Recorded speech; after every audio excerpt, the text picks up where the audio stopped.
The morning sun hadn't yet crested the Alaskan mountains when Dr. Olivia Pierce noticed the first anomaly on her climate monitoring equipment.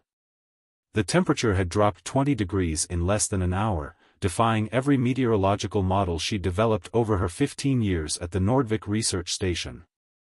"This can't be right," she muttered, adjusting her thick-rimmed glasses as she cross-referenced the data.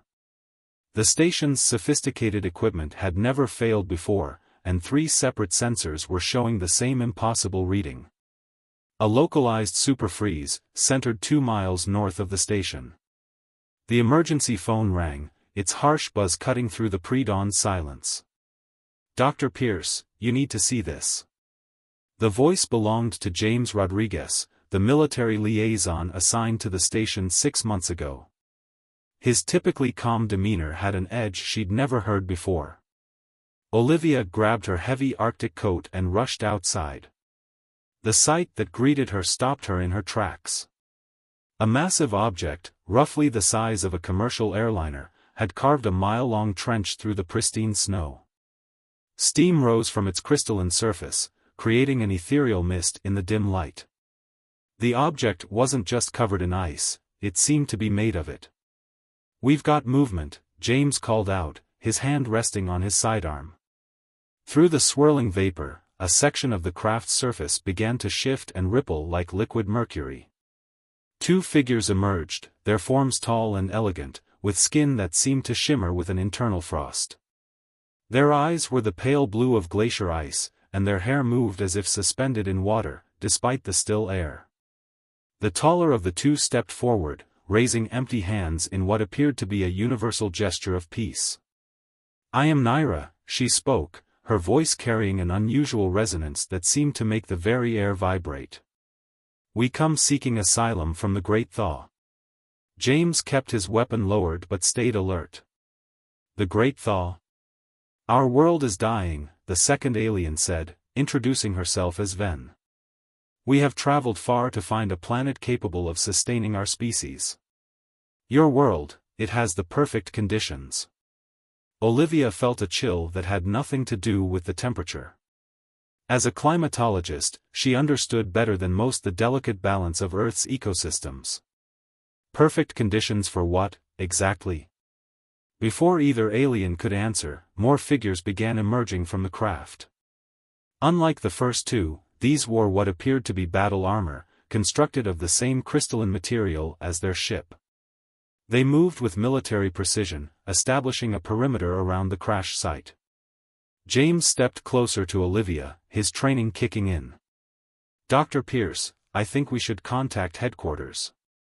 But Olivia was transfixed by what she was seeing through her portable atmospheric analyzer. The air around the ship wasn't just cold, it was experiencing some kind of controlled molecular deceleration. The aliens weren't just generating cold, they were literally slowing down thermal energy at an atomic level. "Your civilization has achieved much," Naira observed, her eyes scanning the research station's equipment. "But you have not yet mastered thermal manipulation as we have. We can offer you this knowledge, in exchange for sanctuary." As more alien soldiers emerged, Olivia noticed they were setting up equipment around the crash site. The devices looked similar to her own climate monitoring stations, but far more advanced. A gnawing suspicion began to form in her mind. "These devices," she gestured, "what exactly do they do?" Ven stepped forward, her movement as fluid as flowing water. "They help us adapt the environment to our needs. Surely you understand the necessity of creating suitable conditions for survival?" James caught Olivia's eye, and she saw her own concerns reflected in his expression. The aliens' technology, their soldiers, their convenient crash near one of Earth's premier climate research stations, none of it felt like a coincidence. Before they could press further, a loud crack echoed across the tundra. One of the alien devices had activated, sending a pulse of energy into the ground. Within seconds, the surrounding area began to crystallize, ice spreading outward in an ever-widening circle. "Remarkable, isn't it?" Naira smiled, but the expression didn't reach her glacier-blue eyes. "Soon, your whole world will be as perfect as our home once was." We call it the Great Embedding. You should be honored, your planet was chosen among countless others. The truth hit Olivia with the force of an avalanche. These weren't refugees seeking asylum. This was an advance team, preparing Earth for full-scale colonization. The crash wasn't an accident, it was a beachhead.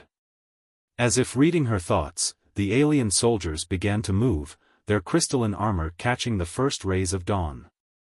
James drew his weapon, but Olivia knew conventional firearms would be useless against beings who could manipulate matter at the molecular level. The real question was, how do you fight an enemy who can turn your entire planet into their ideal habitat? As the ice continued to spread, Olivia realized they had precious little time to find out. 48 hours after the aliens' arrival, the world had changed. Olivia sat in the station's communications room, watching news reports flood in from around the globe. Singapore, record-breaking cold snap. Brazil, unprecedented frost destroying crops. Egypt, snow in the Sahara. They're not just here, she said, pointing to the patterns emerging on her global temperature map. They're everywhere. James leaned over her shoulder, his breath fogging in the increasingly cold air of the station. Multiple insertion points.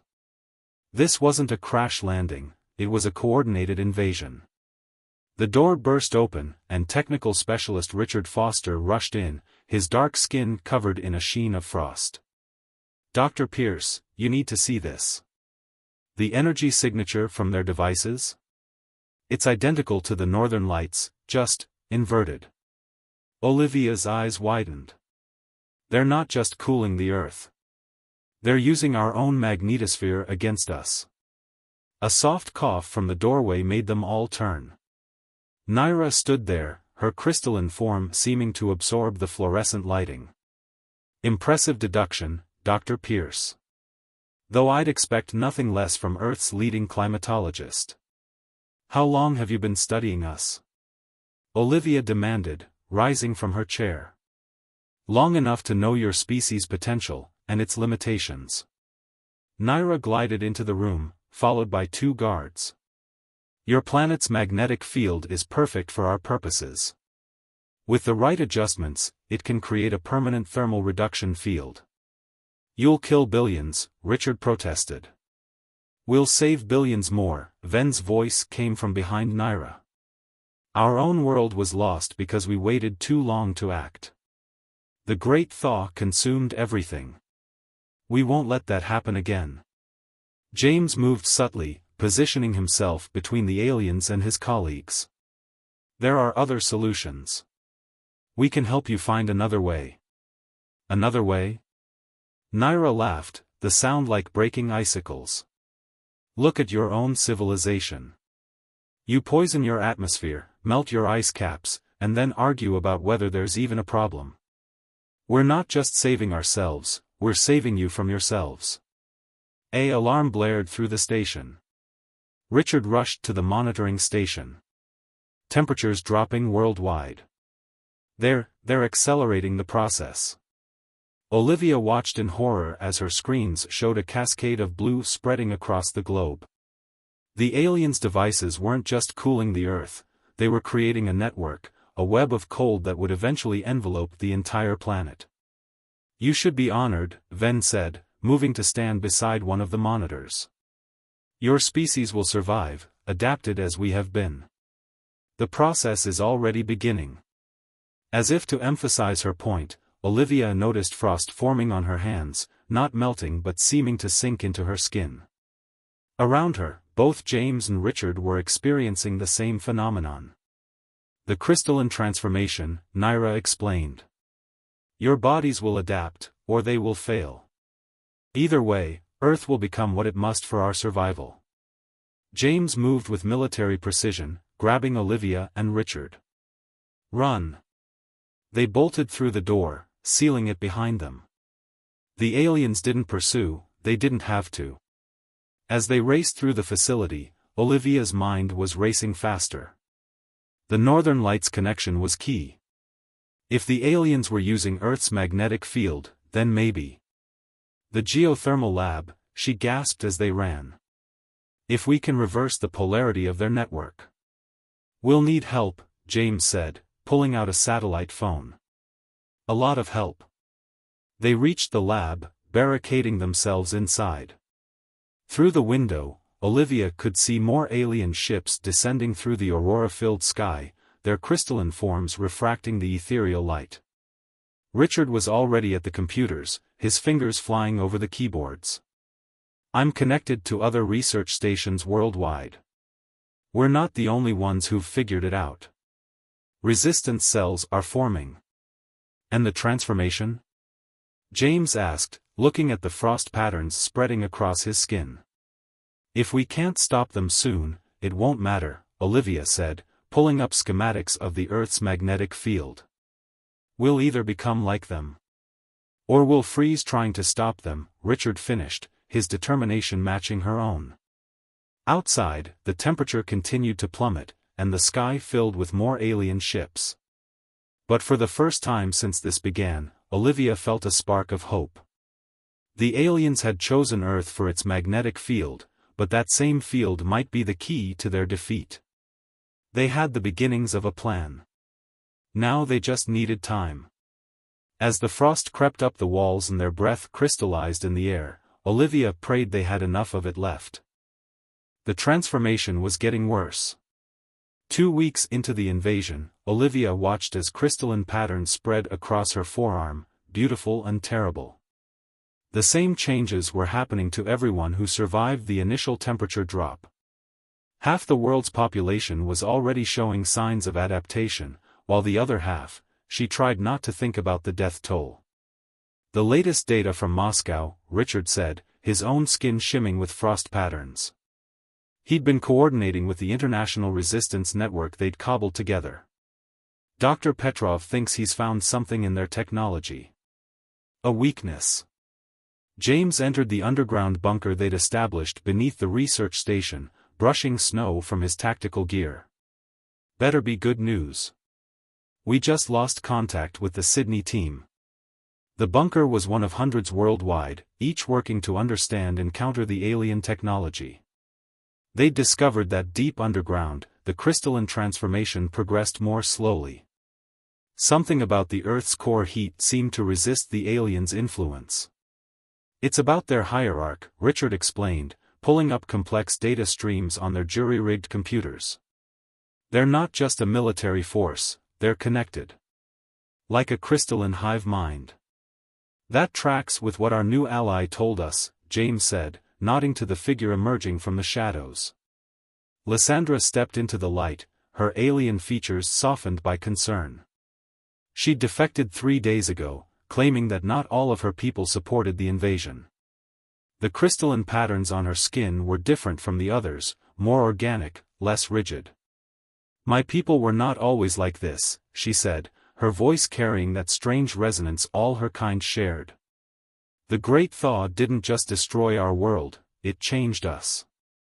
The military hierarchy saw it as evolution. Improvement. Some of us saw it as the loss of our soul. Olivia studied the data Richard had gathered. These energy patterns, they're not just using Earth's magnetic field. They're trying to replicate your world's field here. Yes, Lysandra confirmed. But there is something they don't understand about your world. Something that could be their undoing. Before she could elaborate, alarms blared throughout the bunker. On the monitors, they watched as multiple ice ships descended from the clouds above their location. That's impossible, James said, checking the thermal masking systems. How did they find us? The bunker door burst open. Armed soldiers poured in, but they weren't aliens.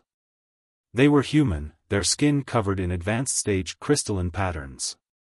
Leading them was General Marcus Wade, his once dark hair now white as snow, his eyes the same glacier blue as the invaders. Dr. Pierce, he said, his voice carrying that alien resonance. I've brought guests who are very interested in your research. Naira and Ven entered behind him, flanked by their guards. General Wade understands the futility of resistance, Naira announced. Your military infrastructure is now ours. Adaptation is the only path forward. You're wrong, Lysandra stepped forward, her voice strong despite her fear. I've studied their world. Earth's core is different from our home world. The magnetic field isn't just a shield, it's alive, dynamic. If you continue this forced adaptation, you'll trigger a response you can't control. Silence, traitor. Ven raised her hand, ice crystals forming in the air around her. But before she could strike, James tackled her, disrupting her concentration. Chaos erupted in the bunker. Human soldiers fought against their own, brother against brother, all while the alien leadership watched with cold satisfaction. In the confusion, Olivia grabbed the critical research data and a small device she and Richard had been developing. The thermal core. Lysandra shouted over the noise. It's the key to everything. Olivia understood. Earth's molten core wasn't just resisting the alien influence, it was the planet's immune system. If they could amplify that response through the magnetic field. Richard, upload everything to the backup servers, she shouted, fighting her way toward the emergency exit. James provided cover, having disarmed Ven in the struggle. You can't stop the adaptation, General Wade called after them, his voice distorting as more crystalline patterns spread across his face. This is evolution. No, Lysandra said as she helped them escape, this is extinction. They fled into the frozen wasteland outside, the aurora above them pulsing with alien energy. But now they had what they needed, understanding. The aliens weren't just changing Earth's climate, they were trying to change its fundamental nature. And nature, as they were about to discover, fights back. Behind them, General Wade's forces pursued through the snow, their crystalline forms glowing beneath the ethereal light of the aurora. But ahead lay their destination, the geothermal testing facility, built atop one of Earth's most active volcanic regions. It was time to fight ice with fire. The geothermal facility rose from the frozen landscape like an industrial glacier, its metal structures encased in thick ice. Olivia, James, Richard, and Lysandra fought their way through wind-driven snow, the temperature now hovering at -60°C. Their protective suits, designed for extreme Arctic conditions, were barely holding up. The main thermal tap is 2 levels below ground, Olivia shouted over the howling wind. If we can access it, we can use the Earth's core energy to disrupt their network. Behind them, the crystalline-enhanced soldiers were gaining ground. Unlike the fleeing group, the cold only made them stronger. General Wade's voice boomed across the frozen wasteland, your resistance is pointless. Accept the gift of evolution. They reached the facility's entrance, ice-encrusted doors sealed shut by the extreme cold. James planted thermal charges while Richard worked to bypass the security systems that were still functioning. Multiple ships incoming, Lysandra warned, her alien senses detecting her people's approach. Naira herself leads them. She knows what we plan. The doors finally yielded, and they rushed inside. The facility's interior was a maze of frozen pipes and machinery, all designed to tap into the Earth's natural heat. Now that same machinery had been transformed into conduits for the aliens' freezing technology. Look, Richard pointed to crystalline growths spreading through the facility's infrastructure. They're not just freezing the surface. These formations are growing downward, trying to reach the core. If they succeed in freezing the planet's core, Lysandra explained, the transformation will be irreversible. Your world will become like my dead home. They fought their way down to the main control room, where banks of computers monitored the deep Earth thermal taps. Outside, they could hear the sound of ice ships landing and troops deploying. How long do you need? James asked, positioning himself at the entrance with his weapons ready. 10 minutes to reconfigure the thermal taps, Olivia replied, her fingers flying over the frosted keyboards. Another 5 to synchronize with other facilities worldwide. You have 5 minutes total, James said grimly. They're already inside the building. Richard joined Olivia at the controls while Lysandra used her knowledge of alien technology to interface with the crystalline growths. The plan was audacious: use the Earth's own molten core to generate an electromagnetic pulse through the planet's magnetic field, one that would disrupt the aliens' freezing network. The first explosion rocked the facility. Through the security cameras, they watched as General Wade's forces breached the upper levels, their crystalline armor making them nearly invincible in the extreme cold. The synchronized pulse has to be precise, Olivia explained as she worked. Too weak, and it won't affect their network. Too strong. And we could trigger worldwide volcanic eruptions, Richard finished. Another explosion, closer this time. James opened fire on the first wave of transformed soldiers, but his weapons had little effect on their crystalline forms. 60 seconds. Olivia shouted. The wall beside them exploded inward. Naira stepped through the breach, her crystalline form now a towering manifestation of cold fury. Stop this madness, she commanded. You're opposing the natural order. Natural? Lysandra challenged her former leader. There's nothing natural about what we've become. Look at yourself, Naira. Look at what the Great Thaw really did to us. We evolved. Naira's voice shook the room. As these humans must evolve. No, Olivia said, making the final adjustments. We choose our own path. She hit the activation sequence just as Naira lunged forward. The effect was immediate and catastrophic.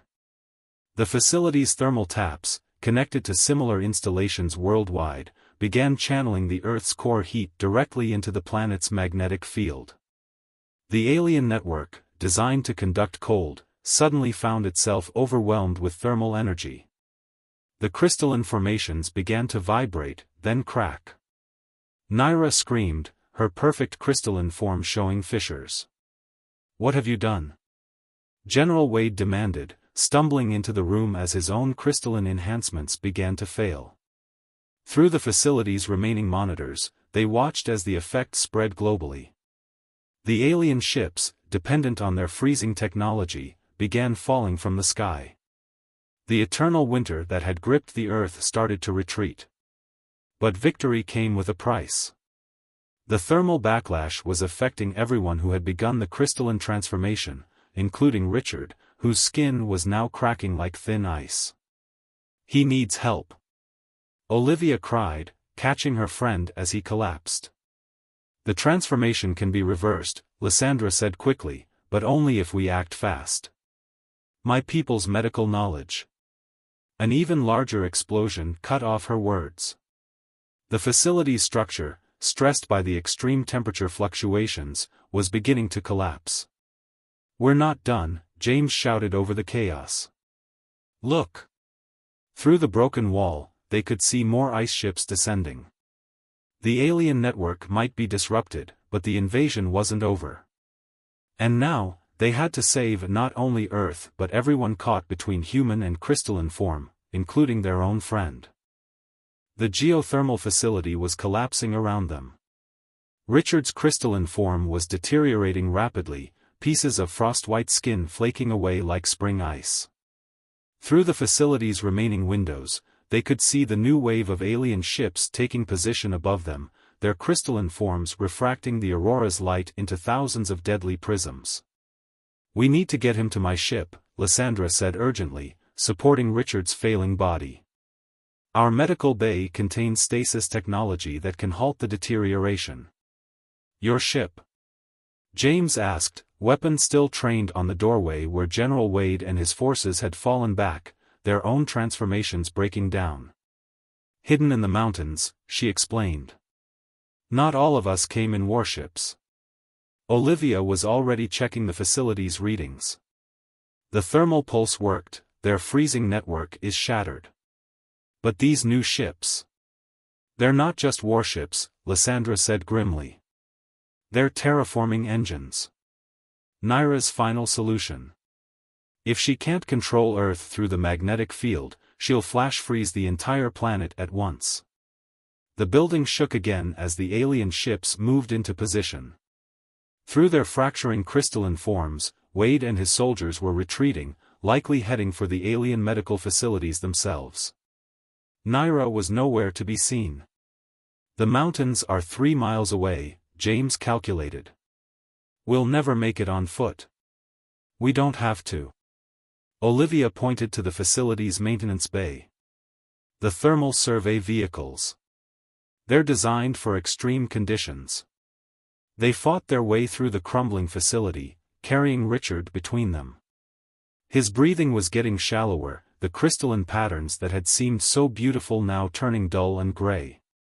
Above, the aurora was intensifying, signaling the charging of the alien terraforming engines. They found 2 vehicles still operational, heavy-duty treaded machines built to traverse Arctic conditions. As they loaded Richard into one, Olivia noticed something odd about the readings on her portable sensor. The thermal tap, she said suddenly. It's still active. And look at the pattern of the ships. Lysandra studied the formation. They're positioning themselves along the magnetic field lines, just like before. But why? The network is destroyed. Unless... Olivia's eyes widened. They're not trying to recreate the network. They're trying to use its destruction against us. All that thermal energy we released. They're going to use it to power their terraforming engines, Lysandra finished. The energy has to go somewhere. They're going to redirect it back as freezing power. James gunned the vehicle's engine. Then we better move. How far to your ship? Not far, Lysandra said. But we're not the only ones who'll be heading there. Naira will know it's our only chance to save those caught in the transformation. They raced through the frozen landscape, now lit by the intensifying aurora above. The alien ships were moving into their final positions, preparing to unleash their devastating freeze. But something else was happening too. The ground beneath them was warming, steam rising from cracks in the permafrost.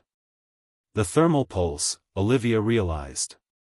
It didn't just disrupt their network. It awakened something. The Earth itself was fighting back. Geothermal vents were opening across the landscape, releasing plumes of steam and heat. The planet's core, stirred by their desperate gambit, was asserting itself against the alien cold.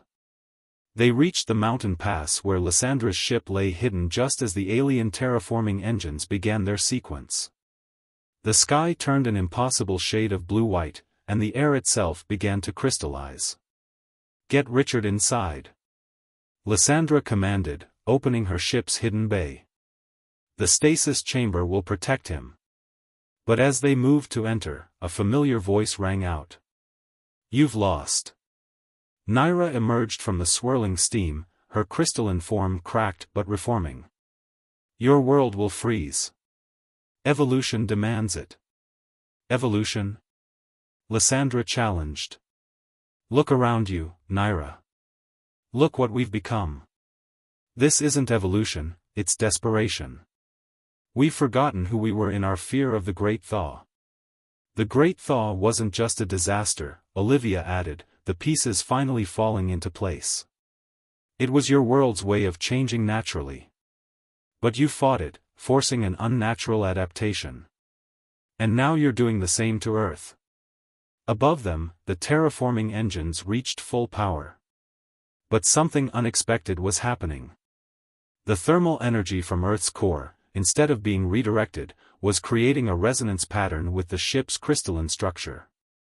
"The frequency," Richard whispered from where they'd set him down. "It's the same as the core samples we studied. Earth's magnetic field, it's not just a shield. It's a key." Naira's eyes widened in horror as her own ship began to vibrate. The crystalline technology, born of forced adaptation to extreme cold, was being undone by the very forces it sought to control. Nature, on both worlds, was reasserting its rightful pattern. "It's over," Olivia said softly. "Let us help you find another way. A natural way." The alien ships began to shatter, their crystalline forms breaking apart in the aurora's light. The transformed humans, including General Wade and his forces, were reverting to their original forms. Earth's core heat had provided the template for natural human biology to reassert itself. Naira looked at her own disintegrating form, understanding finally dawning in her ice-blue eyes. "We were wrong," she whispered. "The Great Thaw, it wasn't our enemy.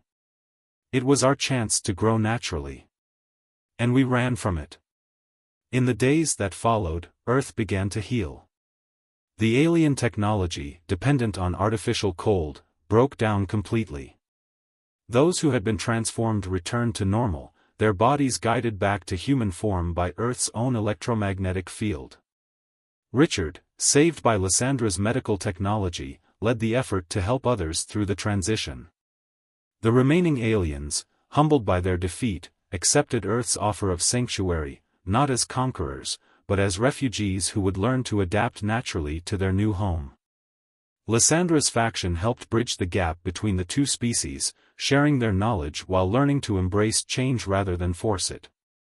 Olivia stood with James at the research station, watching the aurora dance across the sky. The patterns were natural now, free of alien influence. Earth's temperature was returning to normal, and the first signs of spring were appearing in the Arctic landscape. "Think they'll try again?" James asked, his hand finding hers. Olivia shook her head, smiling. "They learned what we had to learn too. You can't force evolution. You have to let it happen naturally." She looked at the readings on her climate monitors, showing the world returning to its natural rhythms. Sometimes the best way to survive isn't to fight change, but to embrace it.